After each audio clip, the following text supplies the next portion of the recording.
Hi everyone. तो आज हम लोग कवर करेंगे 12 सितंबर का डेली न्यूज़ को।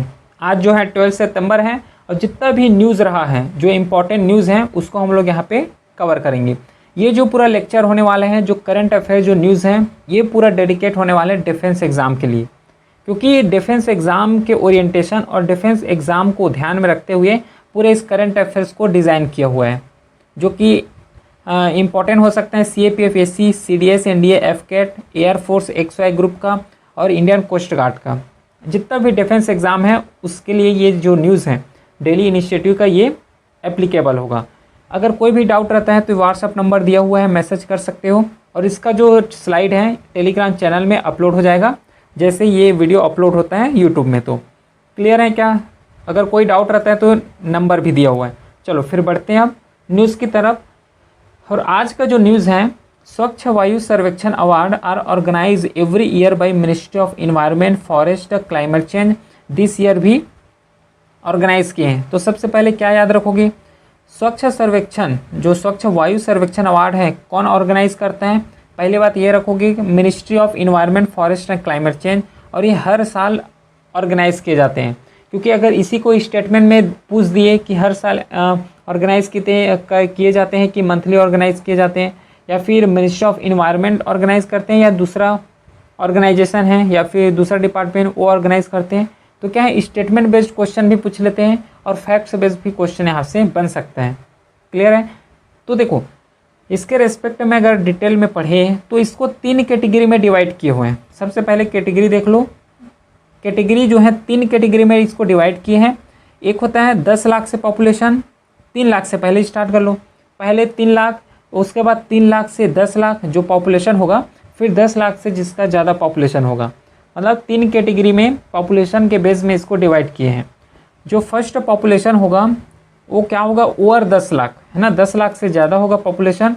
और उसमें से कौन पहला नंबर में सिक्योर किया, याद रखोगे, जो है इंदौर जो है फर्स्ट नंबर में सिक्योर किए हैं, फर्स्ट आए हैं जो वायु सर्वेक्षण है उसमें, जिसे कैश प्राइज़ मिला हुआ है 1.5 करोड़।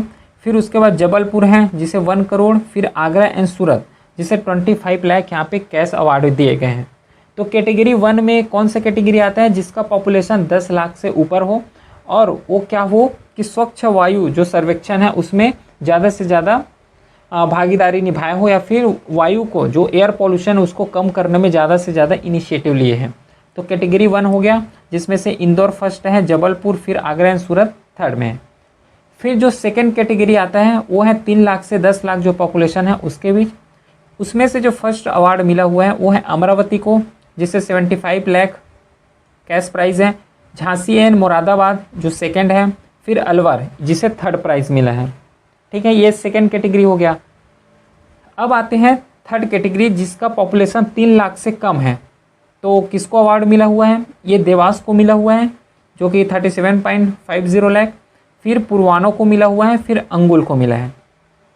तो इस तरीक़े से क्या है कि 3 कैटेगरी में अवार्ड दिए जाते हैं, और तीनों कैटेगरी में कौन स्टेट परफॉर्मेंस फर्स्ट रहा, सेकेंड रहा और थर्ड रहा, इसको एनालिसिस किए। अब एक काम करते हैं, क्या देखो, पढ़ तो लिए हो, न्यूज़ में है, उससे रिलेटेड जो स्टैटिक पोर्शन है जहाँ से क्वेश्चन बन सकते हैं या फिर बनने का चांस होता है उसको देखो। क्या होता है स्वच्छ वायु सर्वेक्षण, इसे हर साल ऑर्गेनाइज किए जाते हैं ministry of environment, forest and climate change, और इसे लॉन्च किए गए हैं 2022 में। ये जो है पार्ट है नेशनल क्लीन एयर प्रोग्राम का, इसी का ही पार्ट होगा, क्योंकि ये जो नाम से डिनोट किया हुआ यहाँ पे या फिर जिसे अवार्ड दिए जाते हैं वो रिलेट किससे होते हैं, स्वच्छ वायु सर्वेक्षण से रिलेटेड है, मतलब एयर पॉल्यूशन से रिलेटेड है। तो rank cities air quality management and clean air action, इस रेस्पेक्ट में क्या किए जाते हैं, रैंकिंग किए जाते हैं कि उस स्टेट का या फिर उस डिस्ट्रिक्ट का एयर क्वालिटी कैसा है, और उस एयर क्वालिटी में मैनेज कैसे कर पा रहे हो, और जो क्लीन एयर एक्शन जितने भी लिए हो, चाहे एयर पोल्यूशन को कम करने में, ग्रीन हाउस गैसेस को कम करने में, उस रेस्पेक्ट में यहाँ पे अवार्ड दिए जाते हैं, जो कि कंडक्ट किए जाते हैं सेंट्रल पॉल्यूशन कंट्रोल बोर्ड, जो एक अपेक्स बोर्ड है, अपेक्स बॉडी होता है एयर पॉल्यूशन को कम करने के लिए। ठीक है, ये एक प्रोग्राम है, याद रखोगे, नेशनल क्लीन एयर ये प्रोग्राम है, और जिसे कंडक्ट किए जाते हैं ये सेंट्रल पॉल्यूशन सेंट्रल बोर्ड है, क्लियर, कंट्रोल बोर्ड है, जो 3 कैटेगरी में दिए जाते हैं। जो award encourage cities to reduce air pollution, adopt sustainable practice, स्वाभाविक बात है। अगर सेकेंड स्टेट या फिर थर्ड स्टेट अगर देखेंगे कि ये जो डिस्ट्रिक्ट हैं या फिर स्टेट हैं ये क्या है, वायु प्रदूषण को कम करने में या फिर एयर पोल्यूशन को कम करने में अच्छे से योगदान कर रहे हैं, तो अच्छे से योगदान कर रहे हैं तो उसको अवार्ड भी मिल रहे हैं। तो जो दूसरा स्टेट है, दूसरा डिस्ट्रिक्ट है, ये भी सोचेंगे क्या कि हम भी ऐसा करते हैं, एयर पोल्यूशन को कम करते, फिर हमें अवार्ड मिलेगा। तो इस रेस्पेक्ट में क्या हुआ, एक इनकरेजमेंट मिलता है, एक मोटिवेशन मिलता है कि ठीक है हम भी ऐसा करते हैं तो हमें भी अवार्ड मिलेगा। समझ रहे हो? तो इस रेस्पेक्ट में जो है इनकरेज करने के लिए ये अवार्ड को दिया जाता है। फिर सेंट्रल पॉल्यूशन बोर्ड कंट्रोल, ये है क्या, क्योंकि यही तो कंडक्ट करा रहे हैं, अवार्ड तो इसी के थ्रू मिल रहे हैं। तो इसे जो सेंट्रल पॉल्यूशन कंट्रोल बोर्ड है इसे इस्टेब्लिश किए गए थे 1974 under the water prevention and control of pollution act 1967। ये एक्ट के थ्रू बना हुआ है, याद रखोगे। Functions are also under air prevention and control of pollution act 1981। तो ये जो बना हुआ है, जिस एक्ट के थ्रू बना हुआ है, ये water prevention and control of pollution act के थ्रू, लेकिन इसका जो फंक्शन है, जो फीचर्स हैं, जो जिस तरीके से इसका जो कार्यकाल है या फिर जो मैनेजमेंट का जो रूल्स एंड रेगुलेशन है, ये किसके थ्रू होता है, air prevention and control of pollution act 1981 के थ्रू। बल्कि बनाया गया है इसको 1974 में, लेकिन इसका जो एक्ट है, जो फंक्शन है, इस एक्ट के थ्रू होता है। और इसका जो हेड क्वार्टर है ये न्यू दिल्ली में है। ये एक स्टेटरी ऑर्गेनाइजेशन है, एक्ट के थ्रू बनाया गया है इसको, under the ministry of environment forest and climate change, इसके अंदर में आते हैं। ये जो है ये एक अपेक्स बॉडी है, जैसे कि पहले ही बताया गया कि एक एयर पॉल्यूशन को, ग्रीन हाउस गैसेस को कम करने के लिए एक अपेक्स बॉडी है, कोऑर्डिनेट करता है स्टेट पॉल्यूशन कंट्रोल बोर्ड। ये क्या है, एक सेंट्रल पॉल्यूशन कंट्रोल बोर्ड है, तो ये सेंट्रल लेवल में काम करते हैं। लेकिन हर स्टेट में एक स्टेट पॉल्यूशन बोर्ड कहता है, कंट्रोल बोर्ड होता है, जो कि ये जो सेंट्रल बोर्ड है ये हर स्टेट के साथ कोऑर्डिनेट करके जितना भी रूल्स हैं जिससे मिनिमाइज कर सकते हैं एयर पॉल्यूशन को, उस रेस्पेक्ट में ये रूल्स बनाते हैं, रेगुलेशन बनाते हैं।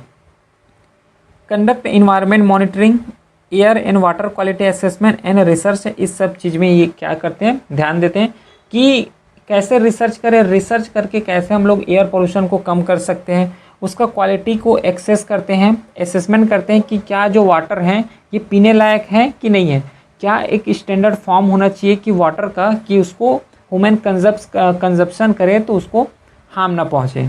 ठीक है, फिर उसका इन्वायरमेंटल मॉनिटरिंग की किस लेवल में, किस एरिया में जो है वो जो पॉल्यूशन है वो ज़्यादा हो रहा है, किस एरिया में जो पॉल्यूशन कम हो रहा है। तो इस रेस्पेक्ट से environmental monitoring, air water quality assessment, फिर रिसर्च, इसको जो है पूरा जो मैनेजमेंट होता है ये सेंट्रल पॉल्यूशन कंट्रोल बोर्ड करते हैं, जो कि एक अपेक्स बॉडी होता है। इसी के अंदर एक प्रोग्राम लॉन्च किए गए हैं, नेशनल क्लीन एयर प्रोग्राम। ठीक है, ये प्रोग्राम है और ये जो है ये बॉडी है। तो जो नेशनल क्लीन एयर प्रोग्राम है इसे लॉन्च किए गए हैं 2019 में by the ministry of environment forest and climate change. ये एक नेशनल लेवल स्ट्रेटजी है, जस्ट एक कोई डिपार्टमेंट नहीं है, ये एक स्ट्रेटजी है, एक प्रोग्राम है कि कैसे हम लोग एयर पोल्यूशन को मिनिमाइज़ कर सकते हैं। क्योंकि एग्जांपल देख लो, जैसे कि दिल्ली को बोलोगे तो यहाँ पे एयर पोल्यूशन पूरा वास्ट है ना। तो इस लेवल में कि कैसे उस एयर पोल्यूशन को कम कर सकते हैं, उसका स्ट्रेटजी क्या होना चाहिए।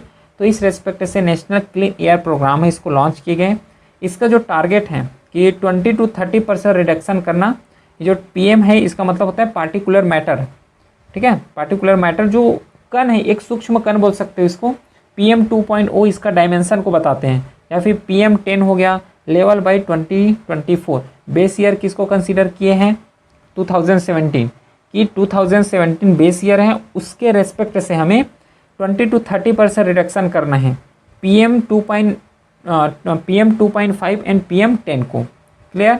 It cover 131 non attend cities falling to mid air quality standard, implemented with support of, जिसे सेंट्रल पॉल्यूशन कंट्रोल बोर्ड हो गया, स्टेट पॉल्यूशन कंट्रोल बोर्ड हो गया, फिर अर्बन लोकल बॉडीज़ हैं, इसके सपोर्ट से ये पूरा प्रोग्राम को रन करने वाले हैं, जिसका फोकस रहेगा, जिसका एम होने वाला है कि मॉनिटर कर सके अच्छे से अच्छे। पब्लिक पार्टिसिपेशन हो, कैसे पब्लिक पार्टिसिपेशन यहाँ पे देख सकते हो।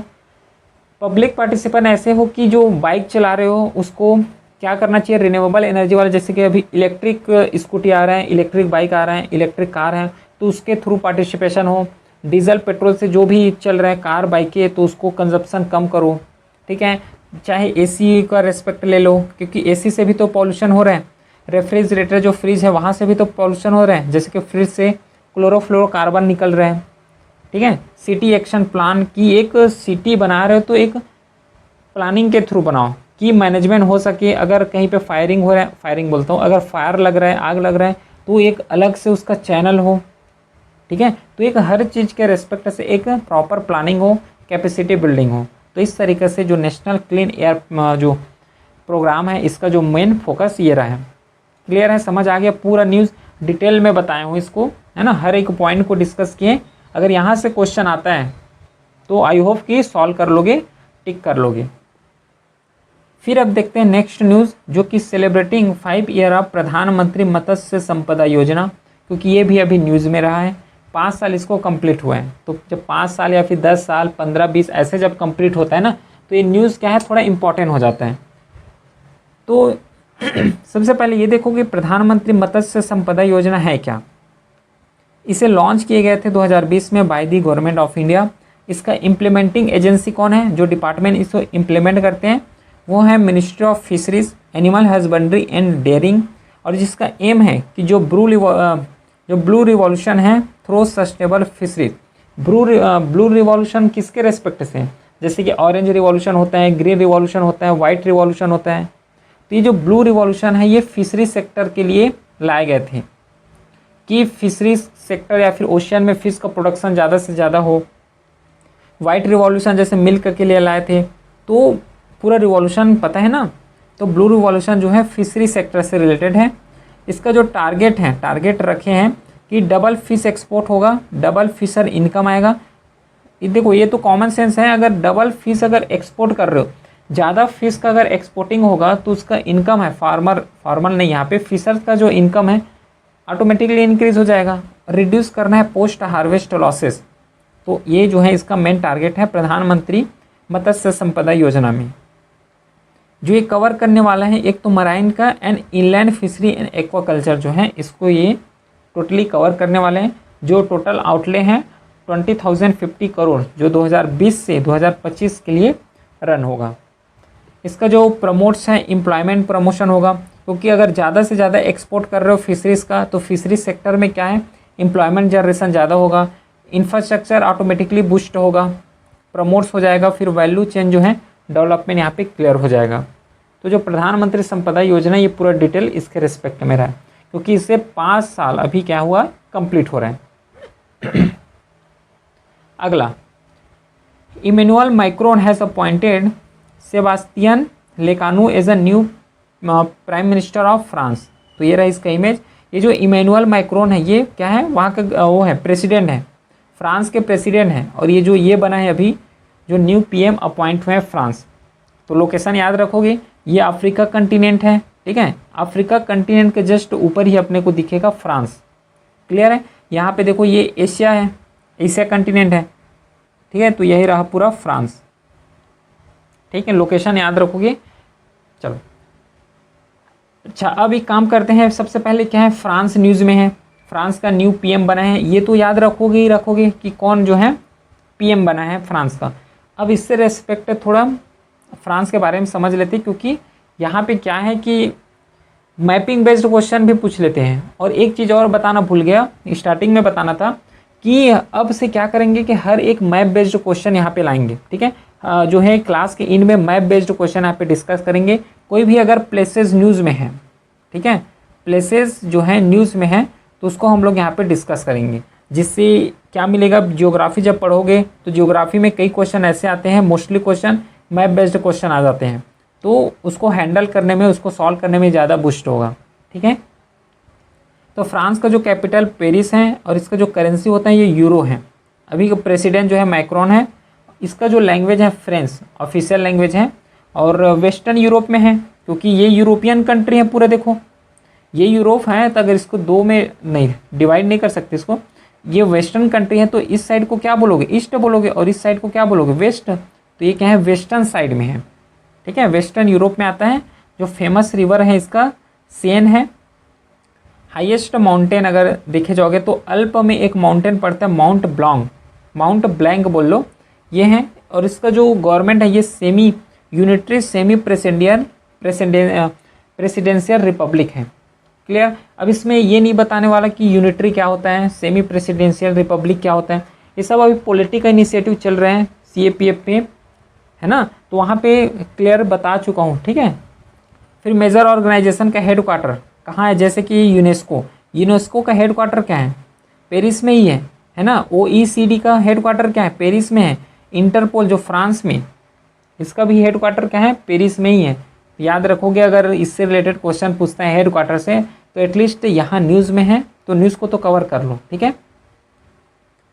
तो फिर फ्रांस और इंडिया का अगर थोड़ा स्ट्रेटजिक पार्टनरशिप अगर देखोगे, तो स्ट्रेटजिक पार्टनरशिप सिंस 1998 से है। राफेल जेट डील जैसे कि देखोगे, क्योंकि अभी जितना भी जैसे लेटेस्ट जो टेक्नोलॉजी आ रहा है, फ्रांस के थ्रू इंडिया क्या कर रहा है, इंपोर्ट कर रहा है। जितना भी एयरक्राफ्ट का बोल लो, चाहे राफेल्स का बोल लो, तो स्ट्रेटजिक रिलेशन हर फील्ड में, चाहे इकोनॉमिक में ले लो, चाहे डिफेंस के रेस्पेक्ट में ले लो, है ना, चाहे एजुकेशन के रेस्पेक्ट में ले लो, तो यहाँ पे क्या हुआ है, जो रिलेशन ये अच्छा है। अभी तक तो अच्छा है इंडिया और फ्रांस के रिलेशन। फिर स्पेस यानी न्यूक्लियर कॉपरेशन जो है यहाँ पे अपने को देखने को मिलता है।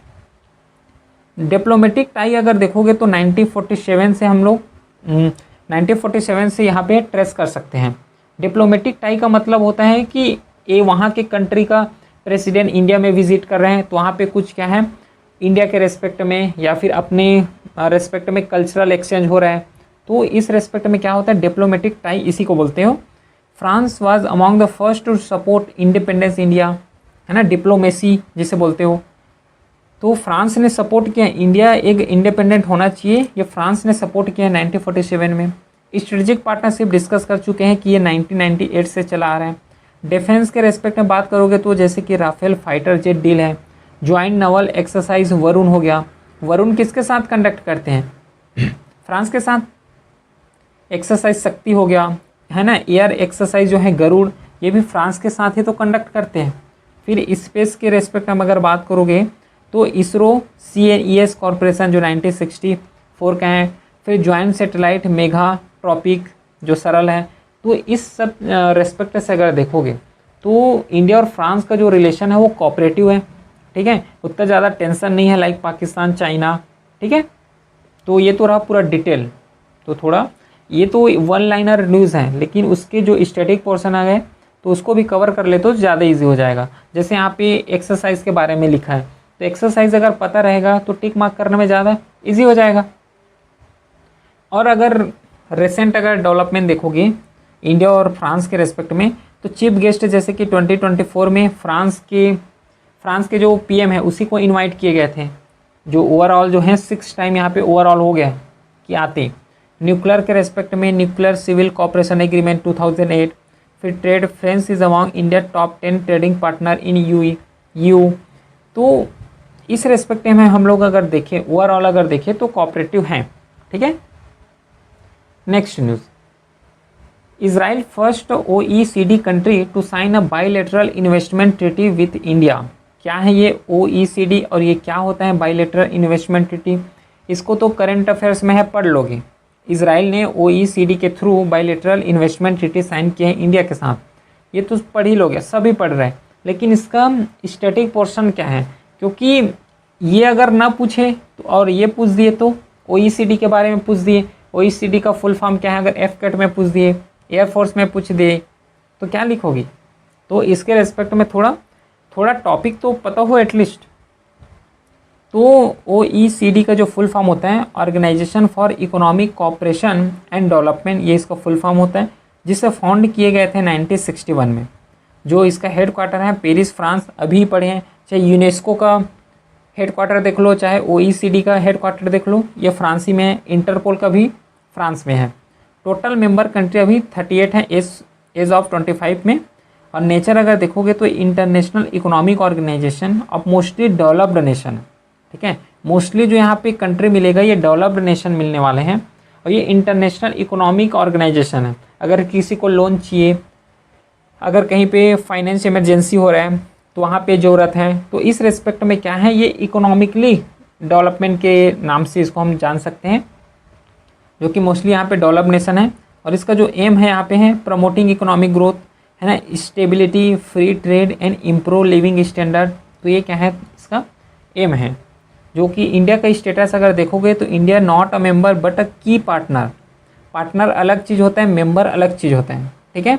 तो इंडिया जो है इसका मेंबर नहीं है, याद रखोगे, लेकिन एक की पार्टनर के थ्रू यह ट्रेड का एग्रीमेंट होता है, जो OECD के थ्रू और इंडिया के बीच।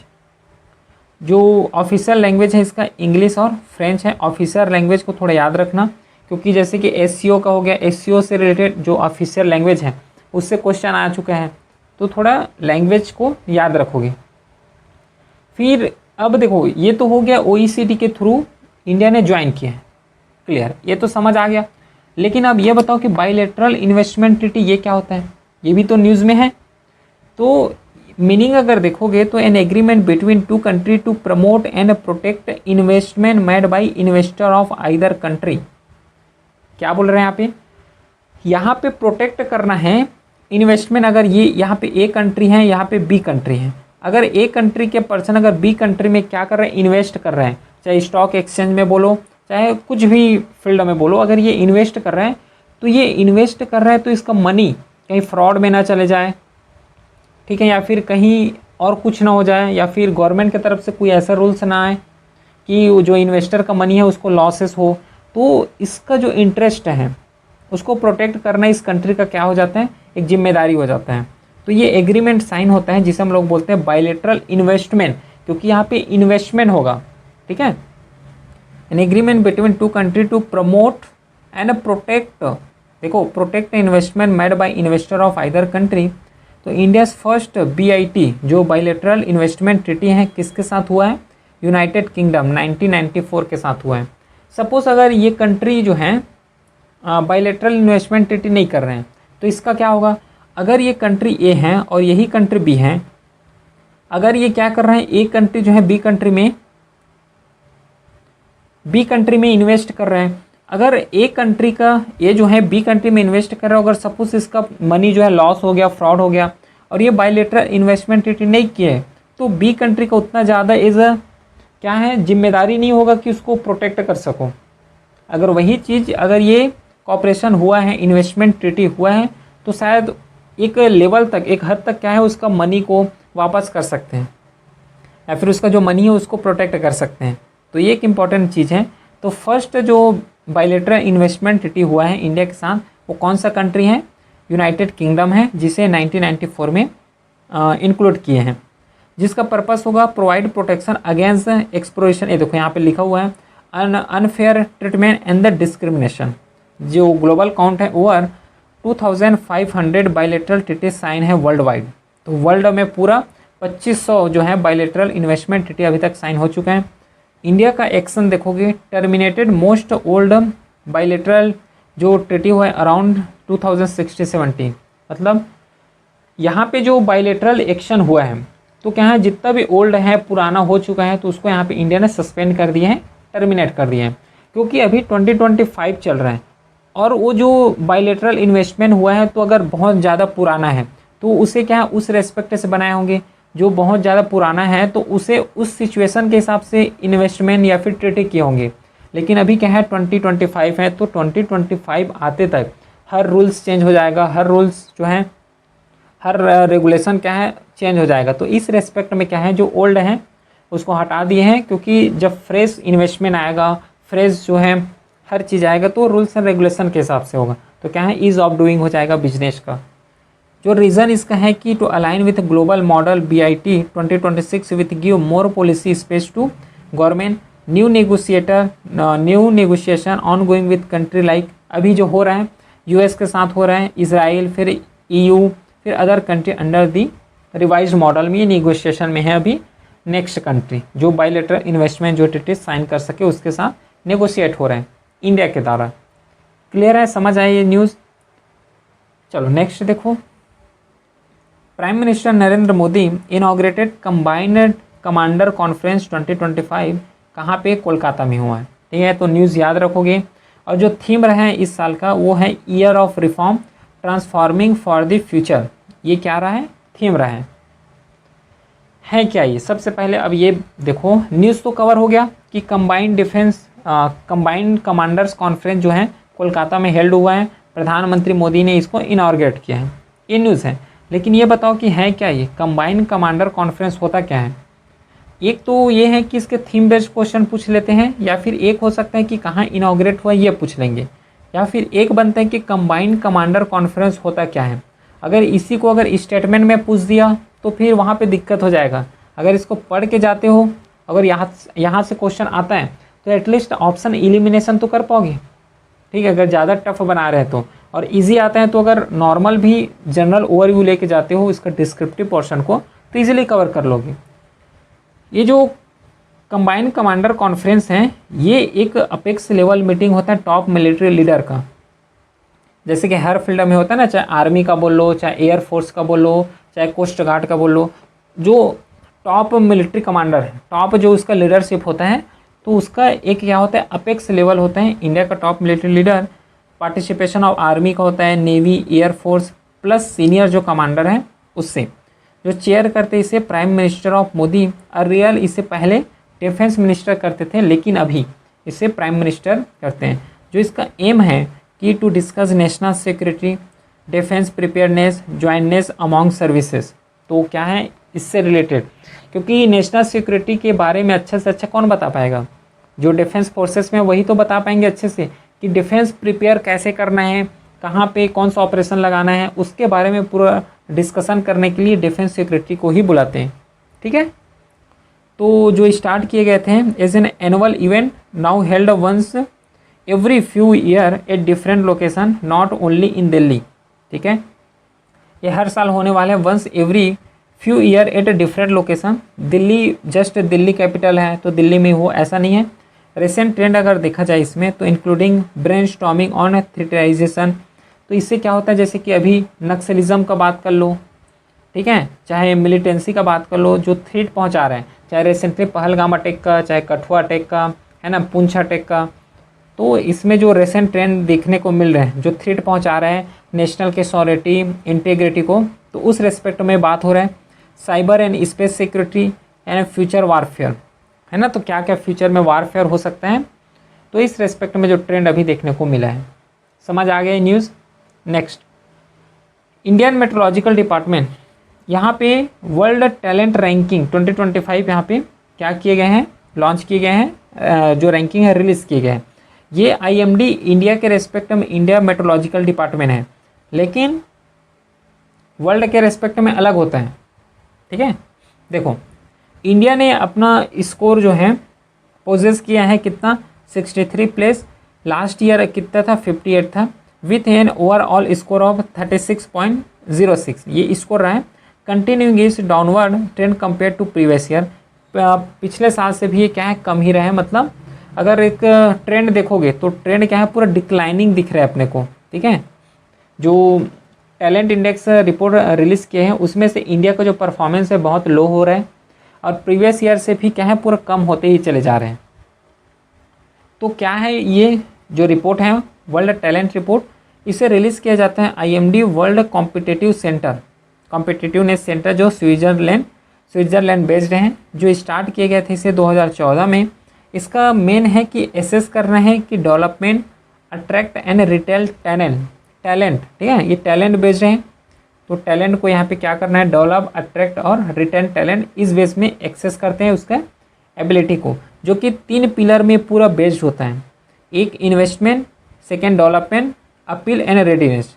3 पिलर बोला है, मतलब ये investment and development, appeal and readiness, इसमें क्या है पूरा बेस्ड होता है। जो टॉप कंट्री रहे इसमें वो है स्विट्ज़रलैंड, और इंडिया का रैंक जो 2025 का अगर देखोगे तो ये 63 रहा है, क्लियर। जो कि इसका जो स्कोर रहा है वो है 36.06। जो टोटल 69 इकोनॉमिक्स हैं उसमें से इंडिया का रैंक जो है 63 रहा है। तो सोच सकते हो पूरा इंडिया का लेवल जो है पूरा किस हद तक है, और इंडिया का लेवल पूरा लास्ट में है ना। जो फर्स्ट कंट्री रहा है टॉप कंट्री वो है स्विट्ज़रलैंड, सेकेंड कंट्री लग्जमबर्ग, फिर थर्ड जो है आइसलैंड, फिर जो 63 इंडिया रहा है, और स्कोर के साथ यहाँ पे लिखा हुआ है, क्लियर है। चलो नेक्स्ट न्यूज़ देखो। अब इतना तक कोई डाउट ठीक है, नहीं होना चाहिए। पूरा डिटेल में स्टैटिक पोर्शन के साथ पूरा करंट भी इवेंट भी यहाँ पे कवर हो रहे हैं। 2025 men's FIH hockey junior world cup be held in Chennai Madurai Tamil Nadu. क्या है ये चीज़ और क्या है ये न्यूज़? और सबसे पहले ये समझो कि क्या है ये FIH hockey junior world cup. ये तो समझ आ गया कि चेन्नई मदुरई और तमिलनाडु में हेल्ड होगा, ठीक है। इसे ऑर्गेनाइज किए जाते हैं FIH इंटरनेशनल हॉकी फेडरेशन, ये जो है इसको ऑर्गेनाइज करते हैं। इसे स्टार्ट किया जाता है, स्टार्ट किए गए थे 1979 में। और याद रखोगे ये मेन एडिशंस हैं, है ना, मेंस एडिशन है। जो फर्स्ट इसको स्टार्ट किए गए थे 1979, जो कि हर साल में, जो कि हर 2 साल में एक बार इसको कंडक्ट किए जाते हैं। क्लियर? तो mains junior world cup for player under 21 साल से कम के हो या फिर 21 साल हो, उस रेस्पेक्ट में यहाँ पे जो है खेल सकते हो, जो या फिर हॉकी है उसको यहाँ पे प्ले कर सकते हो, खेल सकते हो। इंडिया का अगर होस्ट कब किए हैं अगर देखोगे तो 2016 जो है जो लखनऊ में हुआ था, पहले होस्ट किए थे। फिर 2021 का यहाँ पे भुवनेश्वर में होस्ट हुआ था, इंडिया के रेस्पेक्ट में बात करोगे तो, ठीक है। फिर इसका वुमेंस जूनियर वर्ल्ड कप अगर देखोगे जो स्टार्ट किए गए हैं 1989 में, और इसका जो इसमें जो है इंडिया का बेस्ट फिनिशेज रनअप रहा है 2013 में। क्लियर? तो लेटेस्ट जो है 2023 का है, जिसे वॉन किए गए हैं जर्मनी, क्योंकि अभी तो 2025 में होगा, तो एक स्टेप पहले है ना। इससे पहले कब हुआ था? 2023 में। तो 2023 में थोड़ा याद रखोगे कि जर्मनी ने यहाँ पे क्या किया है, वॉन किए हैं, जर्मनी ने जीता है। क्लियर है? कहाँ पे हुआ था? मलेशिया में हुआ था, ये भी याद रखोगे, क्योंकि क्या है पास्ट का और रिसेंट का और फ्यूचर का, पहले क्या हो कहाँ हुआ था, अभी कहाँ होने वाला है और आगे कब होगा, इस ऐसे बेस्ड क्वेश्चन यहाँ पे पूछ लेते हैं, तो याद रखोगे इसको भी, ठीक है। चलो अगला न्यूज़ देखो। 10th edition of Zanskar festival held हुआ है कहाँ पे? लद्दाख में। लद्दाख में होता है ये। कौन सा फेस्टिवल है? जास्कर फेस्टिवल। ये जो लोकेशन अगर बात करोगे तो जास्कर वैली जो लद्दाख है इंडिया का, यहाँ पे हेल्ड होता है। और इससे ऑर्गेनाइज किए जाते हैं डिपार्टमेंट ऑफ टूरिज्म लद्दाख, तो इसलिए ये इंपॉर्टेंट हो जाता है। प्लस लद्दाख जो है डाइवर्सिफाई स्टेट है, डाइवर्सिफाई यूटी है, तो यहाँ पे भी एक इम्पॉर्टेंट हो जाता है ये। नेचर अगर देखोगे तो अ कल्चर फेस्टिवल शोकास्टिंग या फिर showcasing Buddhism, Buddhist tradition, dance, music, sport और हैंडीक्राफ्ट। तो इस रेस्पेक्ट को क्या करते हैं, ये शो करते हैं, जिसे ऑर्गेनाइज करते हैं डिपार्टमेंट ऑफ टूरिज्म। बुद्धिज़्म का ट्रेडिशन, क्योंकि जब बुद्धिज़्म आया 6 सेंचुरी में जब बुद्धिज़्म आया 5-6 सेंचुरी में, है ना, तो जो बुद्धिज़्म का विस्तार है चाइना में गया। अब चाइना में जाएगा तो किसके थ्रू जाएगा? उस समय एरोप्लेन थोड़ा ना थे, तो इन्होंने लैंड से जाना स्टार्ट किया। और लोकेशन अगर देखोगे तो ये क्या है? लद्दाख है। तो लद्दाख से होते हुए जाए कहाँ पे? चाइना। तो चाइना में जाएगा बुद्धिज़्म, तो यहाँ पे क्या अपना इन्फ्लुएंस छोड़ते चले जाएंगे, ठीक है। तो इसी रेस्पेक्ट में जो बुद्धिस्ट ट्रेडिशन यहाँ पे भी क्या है देखने को मिलता है। प्लस यहाँ का जो डांस है उसको शोकास करते हैं, म्यूज़िक हो गया, प्लस स्पोर्ट्स एंड हैंडीक्राफ्ट से रिलेटेड जो है ये नेचर है, जिसे फेस्टिवल में शो केसिंग करते हैं, फेस्टिवल में शो करते हैं। जो हाईलाइट है जैसे कि चाम, मास्क डांस, फिर folk song, polo match, traditional archery and local cuisine, तो इस सब चीज़ को हाईलाइट करते हैं वहाँ पे। जो पर्पस होगा यहाँ का कि tourism and preserve Ladakhi culture जो है, इसको हम लोग क्या कर सकते हैं? प्रिजर्व कर सकते हैं। प्रिजर्व करने के लिए, प्रमोट करने के लिए जो है इसका पर्पस है, जो इस फेस्टिवल को, जो जास्कर फेस्टिवल है उसे शोकेस करते हैं। जो टाइम है कब शोकेस करते हैं? सितंबर में। हर साल जो है सितंबर में इसको शोकेस करते हैं, ऑर्गेनाइज करते हैं। समझ आया? अगला news. Late PM Manmohan Singh confer posthumous PV Narasimha Rao memorial award for economics, इसको अवार्ड दिए गए हैं। तो पहले ये समझ लो कि नरसिम्हा राव के बारे में थोड़ा, इसका जो फुल नेम है, तो फुल नेम से क्वेश्चन उतना आता नहीं मेरे ख्याल से। फिर इसका जो बॉर्न अभी तेलंगाना है, जस्ट बेसिक डिटेल है, इसको एक बार गो थ्रू बस करना, एकदम रटना नहीं है कि इसी को पूछ दे, ऐसा नहीं। 2004 में डेथ हुआ था। पोजीशन अगर बात करोगे एक इम्पॉर्टेंट हो सकता है, 9th प्राइम मिनिस्टर रहे इंडिया का, कब से कब तक? 1991 से 1996 तक, ठीक है। कौन? PV नरसिम्हा राव, ठीक है। तो जो पार्टी है इंडियन नेशनल कांग्रेस से बिलोंग करते हैं, और ये 9th प्राइम मिनिस्टर रहे हैं, याद रखोगे। मेजर अचीवमेंट अगर देखी जाए तो इनिशियली इकोनॉमिक लिबरेशन है, लिबराइजेशन क्या होता है, एंड रिफॉर्म इन 1991, जैसे हुआ था ना 1991 में जो है लिबराइजेशन भी हुआ है, प्राइवेटाइजेशन भी हुआ है पढ़े हो। तो लिबराइजेशन मतलब जितना भी अपना रूल्स एंड रेगुलेशन है उसको लिबरल कर रहे हो। एग्जाम्पल देके बता देते हो यहाँ पे, जैसे एक कंट्री है ए कंट्री, अब एक कंट्री का जो ट्रेड रूल है, अगर ये कोई दूसरा कंट्री चाह रहे हैं कि मेरे को इंडिया में जाके या फिर ये जो ए कंट्री है यहाँ पे जाके मेरे को ट्रेड करना है, तो ये जो ए कंट्री क्या करके रखा है, अपना रूल्स एंड रेगुलेशन इतना टफ बना के रखा है कि यहाँ पे जो भी सामान यहाँ पे बेचेगा, जो भी सामान यहाँ पे सेल होगा, ये एक कंट्री के लोग ही सेल कर पाएंगे। दूसरे कंट्री के लोग अगर आ भी जाते हैं तो उतने तरीके से अपना मार्केट को यहाँ पे बेस नहीं कर पाएंगे। तो इसको क्या बोलते हैं, ये तो एकदम स्ट्रिक्ट रूल्स हो गया। तो अब या फिर प्रेशर से या फिर गवर्नमेंट सोचेगी कि नहीं, अपने को क्या करना है, अपना रूल्स एंड रेगुलेशन है थोड़ा लिबरल कर दो कि अगर बाहर के देश के लोग अगर आते हैं यहाँ पे ट्रेड से तो ट्रेड भी कर सकते हैं, सर्विस करना चाहते हैं सर्विस भी कर सकते हैं। तो अपने रूल्स एंड रेगुलेशन को क्या कर रहे हो, एज अ फ्लेक्सिबिलिटी में ला रहे हो। ठीक है, आना चाहते हैं तो यहाँ पे कर सकते हो। तो इसको हम लोग बोलते हैं कि ये कंट्री क्या है, लिबरल कंट्री है, इसका जो रूल्स एंड रेगुलेशन ये लिबरल है, समझे।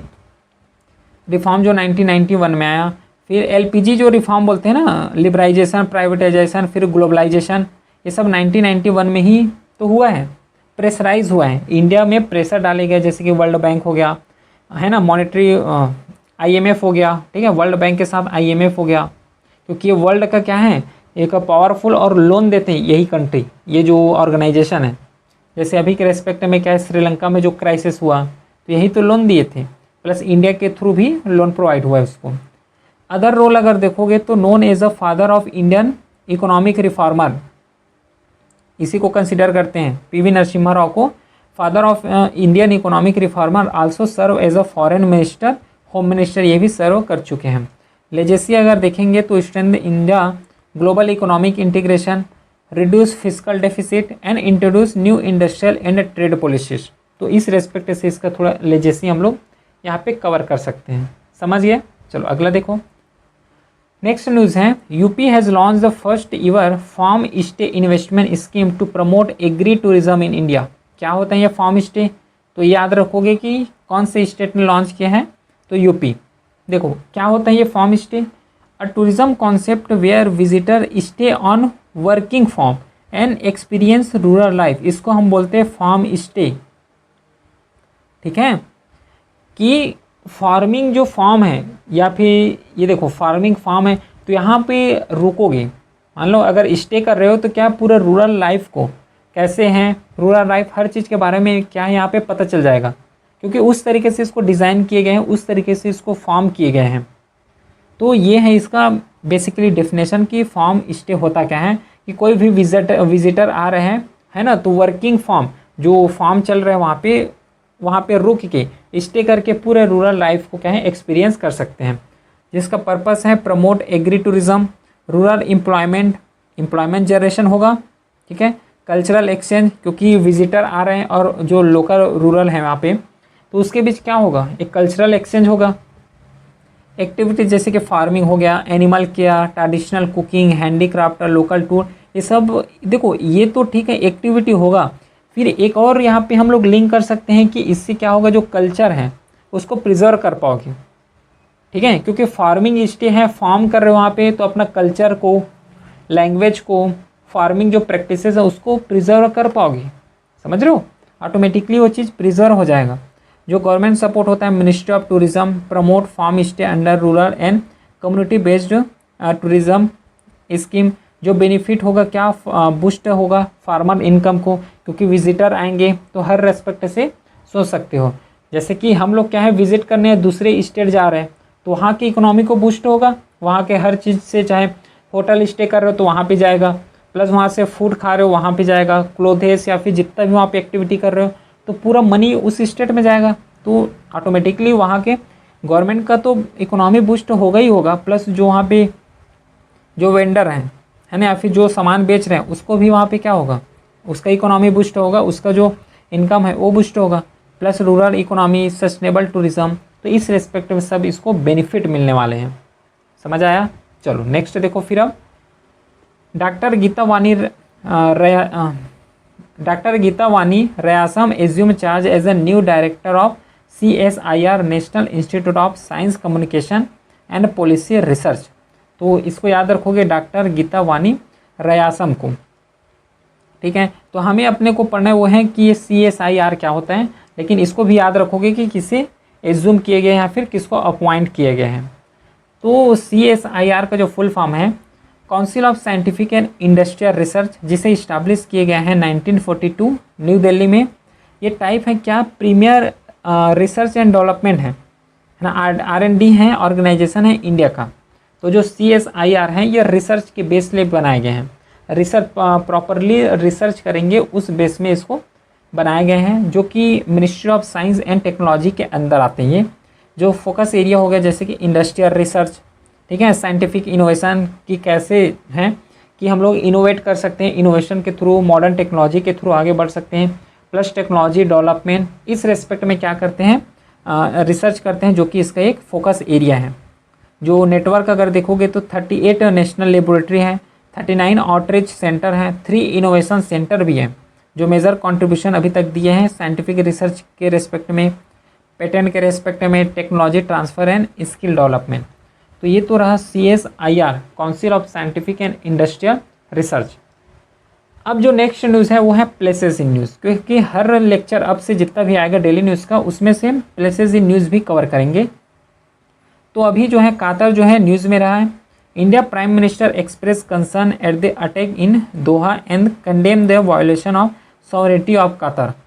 सॉवरेटी क्या होता है कि सॉवरेटी उसको बोलते हैं कि जैसे कि कातर है, कातर अपने आप में एक इंडिपेंडेंट कंट्री है, इसके ऊपर किसी अदर कंट्री का प्रेशर नहीं है। जितना भी इसका एक्सटर्नल और इंटरनल जो मैटर होगा ये कातर खुद अपने से डिसीज़न लेंगे।